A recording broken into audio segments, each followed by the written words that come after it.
आगे बढ़ रहा है और जिस तरीके से इसके इस्तेमाल की तैयारी हो रही है, इसका अंदाजा तो इसे बनाने वालों को भी नहीं था।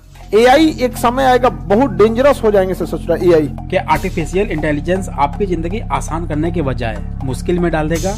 क्या ये तेजी से बढ़ रही तकनीक हमारी और आपकी जिंदगी खतरे में डाल सकती है? क्या इससे लोगों की नौकरी सच में खतरे में पड़ने वाली है? ये सवाल आज उठना बनता है। एआई इंसानों के लिए बहुत बड़ा खतरा है और ये कहा है गूगल से जुड़े एक साइंटिस्ट जेफरी हिंटन ने। इनके होश तब उड़ गए जब इन्होंने एआई के भविष्य को देखा और जिन्होंने अपने पद से ही इस्तीफा दे दिया। जेफरी हिंटन को आर्टिफिशियल इंटेलिजेंस का जनक माना जाता है। जेफरी हिंटन को रिसर्च के अनुसार कुछ ऐसा मिला कि जिससे वो खुद डर गए एआई के भविष्य को लेकर। आप खुद सुनिए। जब एआई जैसी तकनीक हमसे भी ज्यादा समझदार हो जाएगी तब बड़ा खतरा पैदा हो जाएगा। हाल ही में मैं इस नतीजे पर पहुंचा हूं कि आर्टिफिशियल इंटेलिजेंस जिस तरह से डेवलप हो रही है, ये इंसान की इंटेलिजेंस या समझ से बिल्कुल अलग है। हम इंसान हैं और ये एक डिजिटल सिस्टम है। समस्या ये है कि ये डिजिटल सिस्टम हम पर हावी होता जा रहा है। कई तरह के आर्टिफिशियल इंटेलिजेंस सिस्टम विकसित हो रहे हैं और ये सब लगातार सीख कर अपने आप को अपडेट कर सकते हैं। मान लीजिए कहीं पर 10,000 लोग हैं और उनमें से कोई एक शख्स कोई नई चीज सीखता है तो बाकी के 10,000 लोग भी उससे वो चीज सीख लेंगे। चैटबॉट जैसे सिस्टम भी ऐसे ही काम करते हैं। वो किसी एक शख्स के मुकाबले कई गुना ज्यादा होशियार होते हैं। चैट जीपीटी जैसी तकनीक इतना जानती है कि वो इंसान के नॉलेज पर भारी पड़ रही है। जिस तरह से इस तकनीक पर लगातार काम चल रहा है उससे ये और बेहतर और सटीक होती जाएगी। इस वजह से हमें चिंता करने की जरूरत है। वो हमसे बेहतर और होशियार होने की राह पर हैं। इंसान पर तकनीक भारी पड़ने वाली है। आज इलोन मस्क और सुंदर पिचाई जैसे लोगों ने भी ये मान लिया है कि एआई इंसानी दिमाग को पीछे छोड़ देगा। आने वाले भविष्य को देखकर संदीप माहेश्वरी का कहना है, तो आप समझ सकते हो कि अगले 2 साल में, 5 साल में, 10 साल में क्या होने वाला है। तो एम्प्लॉइज की जरूरत कहां है? जहां तक आप सोच नहीं सकते हो उतनी तेजी से ये ग्रो हो रही है। तो सबसे पहले जो जॉब जाएंगी वो जाएंगी ब्लू कॉलर जॉब्स, यानी कि वो लोग जो बहुत ही बेसिक लेवल का मैकेनिकल काम करते हैं, लेबर वर्क करते हैं, ड्राइविंग करते हैं, ये करते हैं, वो करते हैं। रोबोटिक्स आएगा और वो वाली जॉब चली जाएंगी। ऐसा हमने मूवीज में भी देखा है, साईफाई मूवीज में। फिर उसके बाद में जाएगी व्हाइट कॉलर जॉब्स, क्योंकि उसके लिए एक अलग लेवल की स्किल चाहिए। फॉर एग्जांपल जो ऑफिस में बैठ करके आप प्रोग्रामिंग कर रहे हो, कोडिंग कर रहे हो। उसके बाद में आखिरी में जो जॉब जाएंगी वो होंगी क्रिएटिव जॉब्स, जैसे फोटोग्राफर्स हो गए, डिजाइनर्स हो गए, विजुअलाइजर्स हो गए, राइटर्स हो गए। इसका एग्जैक्ट उल्टा हो रहा है। सबसे पहले जो जॉब जा रही है वो है क्रिएटिव जॉब्स और व्हाइट कॉलर जॉब्स। मतलब जो सबसे मुश्किल काम था वो एआई ने सबसे पहले कर दिया। यह माना जा रहा है कि 46% प्रशासनिक काम एआई कर सकता है, 44% कानूनी कामकाज कर सकता है और मात्र 6% लेबर मजदूरी से जुड़े काम जैसे कंस्ट्रक्शन, वेल्डिंग, कारपेंटरिंग, प्लम्बरिंग, मतलब कि जो मजदूरी वाला काम है वो मात्र 6% ही कर सकता है। यानी कि लेबर के फील्ड में थोड़ी राहत है। लेकिन ये लेबर वाला काम भी आज के टाइम में करना कौन चाहता है? जो थोड़ा पढ़ लिख ले रहा है, क्या वो ये काम करना चाहता है? नहीं। इनफैक्ट जो थोड़ा बहुत पढ़ लिख लेता है वो भी ये लेबर मजदूरी वाला काम नहीं करना चाहता है। एआई आर्ट बना सकता है, गाने लिख सकता है, इतना ही नहीं किसी कलाकार के स्टाइल को कुछ सेकंड में ही कॉपी कर सकता है। एआई वो हर एक इमेज क्रिएट कर सकता है जो आप अपने दिमाग में सोच सकते हैं। रिसर्चों के अनुसार साल 1980 से लेकर अब तक टेक्नोलॉजी जैसे जैसे तरक्की कर रही है, लोगों को नौकरियों के मौके मिलने के बजाय उन्हें नौकरियों से हटाया जा रहा है। अब इसको लेकर कॉर्पोरेट इंडस्ट्री और पॉलिटिक्स काफी एक्साइटेड हैं क्योंकि उनका काम आसान हो रहा है। जैसे कि ब्रिटेन में सरकारें एआई को बढ़ावा देने के लिए काफी अच्छा इन्वेस्टमेंट कर रही हैं। ब्रिटिश गवर्नमेंट का कहना है कि इससे इकोनॉमी में काफी सुधार आएगी। वहीं इंडिया में प्राइम मिनिस्टर द्वारा एआई का एक हब बनाने की बात की जा रही है। We want India to become a global hub for AI. तो जहां पर सरकारें एआई के हब बनाने की बात करती हैं, तो वहां पर क्या आपको लगता है कि नौकरी आसानी से मिल जाएगी? भाई वो आपको नौकरी क्यों देंगे? जो काम उन्हें 100 लोग मिलकर देंगे वही एक एआई अकेले करके दे देगा। तो वो 100 लोगों को सैलरी देने का पीड़ा क्यों उठाएंगे?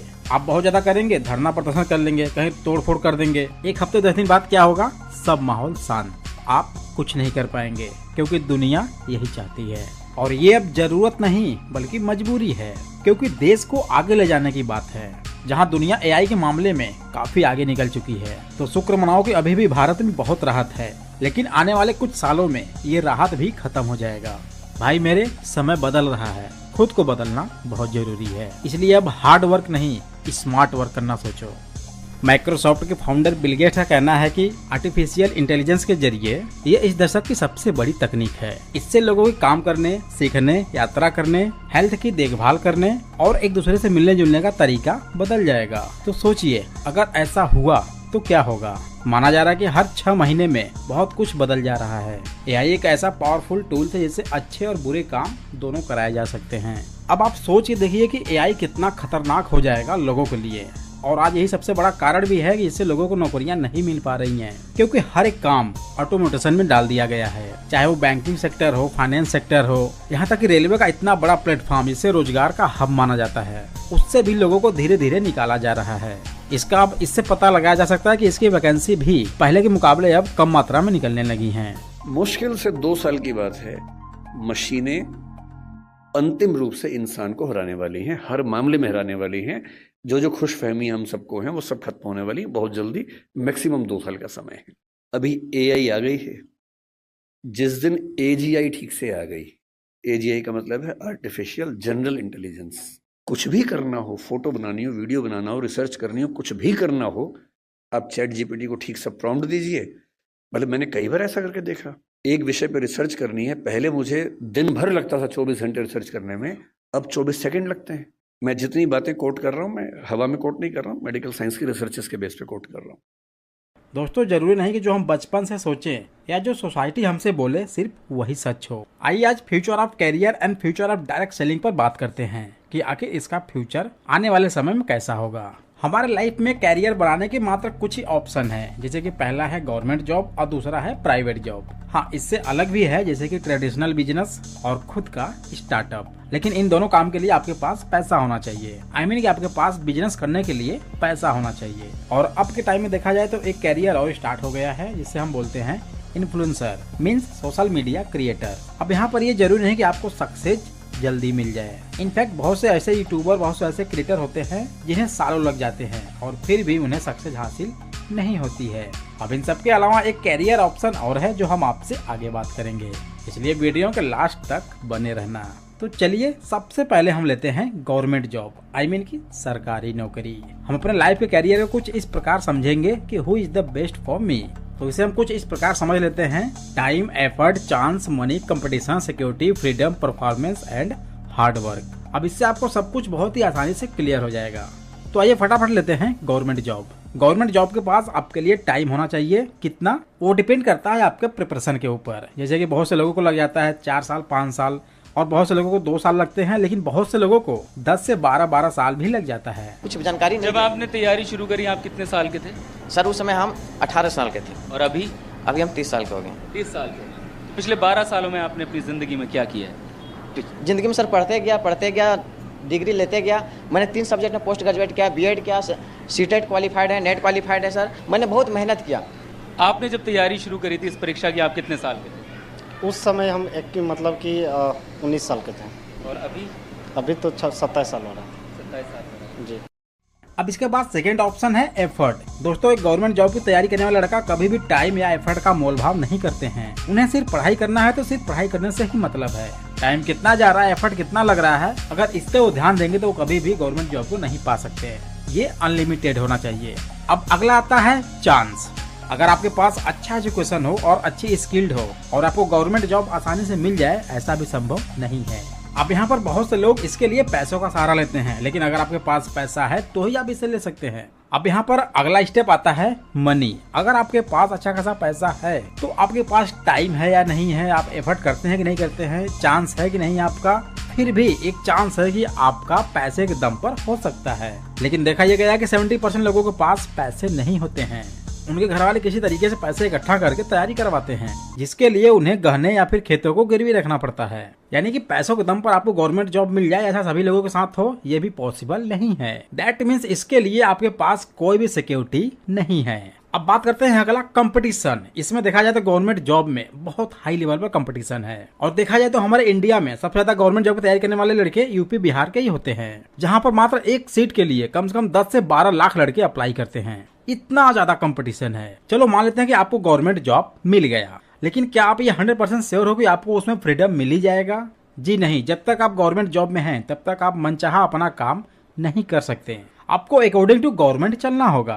अब अगले स्टेप पर आते हैं परफॉर्मेंस। अगर आपका परफॉर्मेंस अच्छा खासा रहा तो आपको प्रमोशन मिल जाएगा, अदरवाइज सिर्फ एक ही पोस्ट पर आपका पूरा जीवन निकल जाएगा। और लास्ट स्टेप है हार्ड वर्क। भाई आपको हार्ड वर्क तो करना ही पड़ेगा, वो भी थोड़ा बहुत नहीं, 8 से लेकर 6 आपको हार्ड वर्क दबा के करना पड़ेगा। और आपका पोजीशन लोअर कंडीशन में है तो आपको हार्ड वर्क और भी ज्यादा दबा करना पड़ेगा। तो ये हो गया हमारा सबसे पहला ऑप्शन, गवर्नमेंट जॉब। अब हम सेकंड ऑप्शन पर आते हैं, प्राइवेट जॉब। प्राइवेट जॉब में देखिए आपको टाइम गवर्नमेंट जॉब से ज्यादा देना पड़ेगा, एफर्ट उससे ज्यादा देना पड़ेगा, चांस, हाँ यहाँ पर आपको चांस है कि यहाँ पर मिल सकता है जॉब। मनी, यहाँ पर आपका पैसा ना के बराबर लग सकता है, यानी कि आपको बिना पैसे के जॉब प्राइवेट में मिल सकता है। कंपटीशन इसमें तो रहेगा ही रहेगा। सिक्योरिटी आपको कुछ भी नहीं मिलेगा, फ्रीडम आपको कुछ भी नहीं मिलेगा।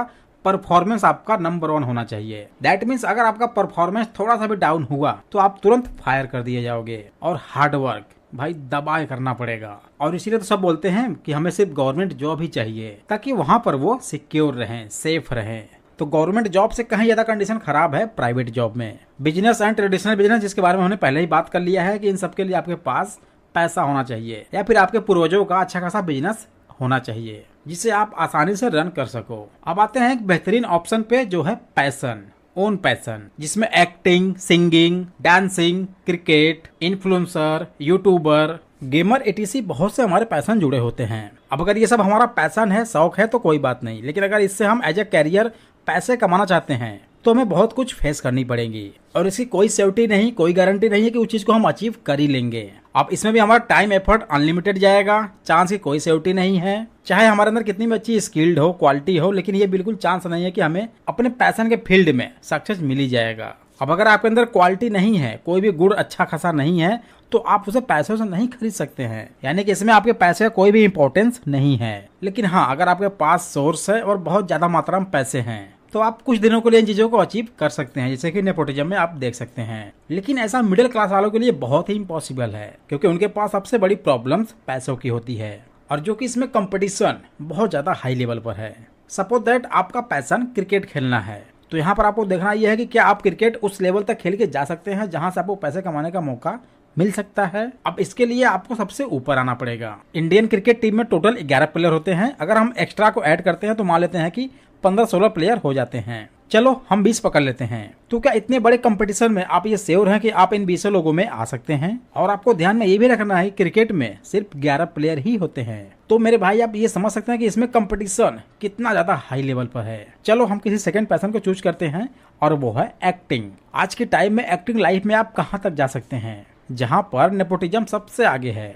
इसमें भी कंपटीशन अनलिमिटेड है और अब तो एक्टिंग सिर्फ ट्रेडिशनल हो गया है, जिसमें सिर्फ अब उनके बच्चे ही राज करते हैं। हाँ, अगर आपके पास बहुत एफर्ट करने की क्षमता है, कंपटीशन को बीट करने की हिम्मत रखते हैं, तो आप यहाँ तक शायद पहुंच जाएं। क्योंकि माय डियर फ्रेंड्स, अब ये वो दौर नहीं है कि अगर आपके अंदर क्वालिटी है, स्किल्ड है, तो ये फील्ड आपको स्टार बना देगी। क्योंकि आज के टाइम में अच्छे परफॉर्मेंस, अच्छे स्किल्ड वाले, अच्छी से अच्छी क्वालिटी, ये सभी के सपने उनकी आंखों में दम तोड़ देते हैं। और सबसे कॉमन सी बात है कि इन सभी में आपको अपना परफॉर्मेंस हमेशा मेंटेन करना होगा। अगर एक बार भी आपका परफॉर्मेंस जरा सा भी लो हुआ, ऑन द स्पॉट उसी टाइम आपको आउट कर दिया जाएगा। हाँ, मान लेते हैं कि यहाँ पर फ्रीडम बहुत ज्यादा है और इसमें आपको पता होगा कि doctor, private engineers, actor, celebrities, athlete, player, ये सिर्फ अपने परफॉर्मेंस के दम पर ही एंजॉय कर पाते हैं और आगे लाइफ में ग्रो कर पाते हैं। सेलिब्रिटी और एथलीट्स, प्लेयर, जिस दिन इनका परफॉर्मेंस थोड़ा सा भी डाउन हुआ, इनको उस फील्ड से बाहर कर दिया जाएगा। हाँ, अब मैं ये नहीं कहता कि आप यहाँ तक नहीं पहुँच सकते हैं, बिल्कुल पहुँच सकते हैं, लेकिन आपको ये देखने से पहले ये देखना पड़ेगा कितने ऐसे करोड़ों स्टूडेंट्स हैं जिनकी क्वालिटी स्किल्ड में कोई भी कमी नहीं है, लेकिन फिर भी यहाँ तक क्यों नहीं पहुँच पाते हैं। अब जो इन कंपटीशन को बीट करके यहाँ तक पहुँच जाते हैं, उनको हम यूथ ऑफ आइकन मानते हैं। लेकिन उस एक आइकॉन के चक्कर में कितने करोड़ों स्टूडेंट्स अपनी लाइफ बर्बाद कर लेते हैं। वो करना कुछ और चाहते हैं, उनका पैशन कुछ और होता है, उनका तजुर्बा कुछ और कहता है, उनके अंदर स्किल्ड क्वालिटी कुछ और होती है, लेकिन उस एक मोटिवेशन से सब कुछ गंवा देते हैं। और जब उनकी लाइफ का एज आता है 26 से 28 साल, 30 साल, 32 साल, तब उन्हें एहसास होता कि हाँ, हमने क्या चीज गंवा दिया। और तब तक उनके हाथों से सब कुछ निकल चुका होता है और वो एक ऐसा दौर होता है कि जब उनको जरूरत पड़ती है सिर्फ पैसे की। वो पैसे के लिए कुछ भी करने को तैयार होते हैं, क्योंकि उनके पास रिस्पॉन्सिबिलिटी, जिम्मेदारी सबसे ज्यादा हो जाती है। इवन इस कंडीशन में तो कितने अच्छे खासे पढ़े लिखे मजदूरी करने को भी तैयार हो जाते हैं और करते भी हैं। हालांकि इसके लिए मैं आपको गलत ट्रैक पर जाने की सलाह बिल्कुल नहीं दूंगा। ओला उबर ज्वाइन करते हैं, जोमेटो स्विगी ज्वाइन करते हैं और फाइनली 10 से 12,000 15,000 का जॉब करना स्टार्ट कर देते हैं। तो यह है हमारा आज का कैरियर ऑफ द फ्यूचर। अब आते हैं जो हमने आपसे पहले ही बात किया था एक अलग ऑप्शन का, वो है network marketing, direct selling industry. जब आप इन सब चीजों से बिल्कुल थक जाते हैं, बिल्कुल निराश हो जाते हैं, जब आपके पास कोई भी ऑप्शन नहीं होता, कोई भी रास्ता नहीं होता है, तब आपको ज्वाइन करना पड़ेगा direct selling network marketing industry को। क्योंकि इसमें टाइम का कोई भी बाउंडेशन नहीं है, एफर्ट जो आपको करना ही पड़ेगा, चांस आपके पास अनलिमिटेड होगा, क्योंकि इसमें चांस का कोई भी बाउंडेशन है ही नहीं। पैसे तो इसमें बिल्कुल लगते ही नहीं है। कंपटीशन, इसमें कंपनियों का कंपटीशन है, लोगों का बिल्कुल नहीं। इसलिए इसमें आपके लिए दरवाजे हमेशा खुले रहते हैं। और सिक्योरिटी जो कि सबसे खतरनाक है कि आपके जनरेशन को भी आपका पैसा मिलता रहेगा, आप रहें तो भी नहीं रहें तो भी। आई मीन कि जो पैसा आपको आज आ रहा है, जब आप नहीं रहेंगे तो वो पैसा आपके जनरेशन को मिलेगा और ये कभी भी खत्म होने वाला नहीं है। फ्रीडम अनलिमिटेड है। अब इसमें किसी भी टाइम कहीं भी जा सकते हैं, आ सकते हैं, फुल्ली एंजॉय कर सकते हैं, फन कर सकते हैं। परफॉर्मेंस नहीं है तो भी काम चल जाएगा, लेकिन अगर आपके पास अच्छा खासा परफॉर्मेंस है तो आप बहुत जल्दी बहुत आगे निकल जाएंगे। हाँ, यहाँ पर आपको चीज और ध्यान देना पड़ेगा कि अगर आपके पास परफॉर्मेंस बहुत ज्यादा डाउन है, यानी कि आप अपने बिजनेस को लेकर अगर हाइपर नहीं है, आप उत्साहित नहीं है, तो आप एक एवरेज नेटवर्कर बनकर रह जाएंगे और हो सकता है कि आगे चलकर आपको कंपनियों को क्विट भी करना पड़ जाए। तो इसलिए आपको अपने परफॉर्मेंस को हमेशा मेंटेन रखना है ताकि आप ग्रो करते रहें। माय डियर फ्रेंड्स, आज के टाइम में networkers doctor, IAS, IPS, celebrity, athlete को भी बीट कर रहा है, टक्कर दे रहा है। हमारे इंडिया में बेरोजगारी बहुत तेज बढ़ रही है, जो कि दिन प्रतिदिन बढ़ती ही जा रही है। एक टाइम था जब किसी काम को 50 से 100 लोग मिलकर करते थे, लेकिन आज उसी काम को मात्र 2-3 लोग मशीनों से कर देते हैं। तो भाई मेरे, इससे आपको डरने की जरूरत है, क्योंकि आने वाला टाइम आपके हाथ में नहीं होगा और आप चाह के भी कुछ नहीं कर सकते हैं। इसलिए आज आपको स्टैंड लेना होगा, क्योंकि डायरेक्ट सेलिंग का और आने वाला फ्यूचर बहुत ही खतरनाक होगा। इतना ही नहीं, आपका नहाना, धोना, उठना, बैठना, सोना, जगना, एवरीथिंग AI मिनटों में ही कर देगा। तो जरा सोचिए, एम्प्लॉय की जरूरत किसको होगी। तो इसलिए माय डियर फ्रेंड्स, सही टाइम पर सही डिसीजन।